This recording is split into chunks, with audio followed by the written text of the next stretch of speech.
Новиот собраниски состав да го забрза ЕУ процесот и пристапот на Македонија кон Унијата, да не се носат на брзина закони со европско знаменце без расправи и дискусии, и собранието да стане место за диалог. Ова го порача амбасадорот на ЕУ во Македонија Михаил Рокас на седницата на Националниот совет за евроинтеграција, на кој што се дебатираше за извештајот на Европската комисија за ланската година. Меѓу другото, тој потенцираше дека ЕУ остава отворени врати за нови членки, а тоа го подкрепи со инвестицијата на Унијата од 750 милиони евра за земјите од Западен Балкан.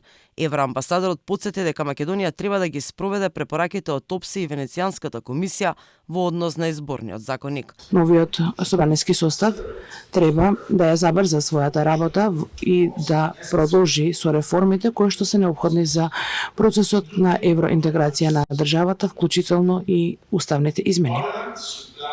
Од владата велат дека остануваат посветени на евроинтеграциите и дека очекуваат следниот извештај за напредокот на Македонија да биде подобар од претходниот. Земјата продолжува да ги исполнува своите обврски во делот на човековите права. Законската рамка е делумно усогласена со правото и стандардите на Европската унија, но законодавството треба да се спроведува на систематски начин. Особено фокус треба да се стави на подобрување на состојбите во затворите, јакнење на капацитетите на Народниот правобранител и Комисијата за спречување и заштита од дискриминација, како и за заштита на ранливите категории. Председателката на ЛДП, Моника Зајкова, порача дека сите политички чинители се сложни за препораките од оценската комисија и дека реформите треба да се направат заеднички, без мешање на партиските ставови. Една година е помината откако се добиени извештаите од скрининг процесот, меѓутоа јас не знам до каде сме со имплементација на сето тоа што е нотирано во тие извештаи.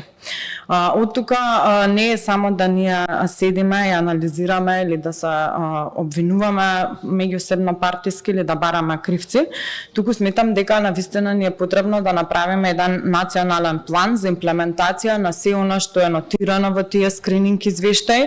Пратениците од мнозинството согласни дека нема алтернатива на Европската унија, но велат и дека не сме да се дозволи бугарските уцени и блокади да бидат повод за политички пресметки. Ово извештај се однесува за септември 2023-2024, најверојатно како собрание, но и како национален совет, еве тоа го најави и председателот, ќе се трудиме навистина секогаш и поекспедитивни да бидеме за да навистина можеме да дискутираме соодветно за тоа што е дадено во рамките на препораките. Инаку, министерот за надворешни работи Тимчо Муцунски на амбасадорите на земјите членки на ЕУ пред неколку дена им порача дека владата активно работи во делот на клучните сегменти за напредок, борбата со корупцијата, независноста на правосудството, владењето на правото, но и другите важни реформи кои се дел од европската агенда.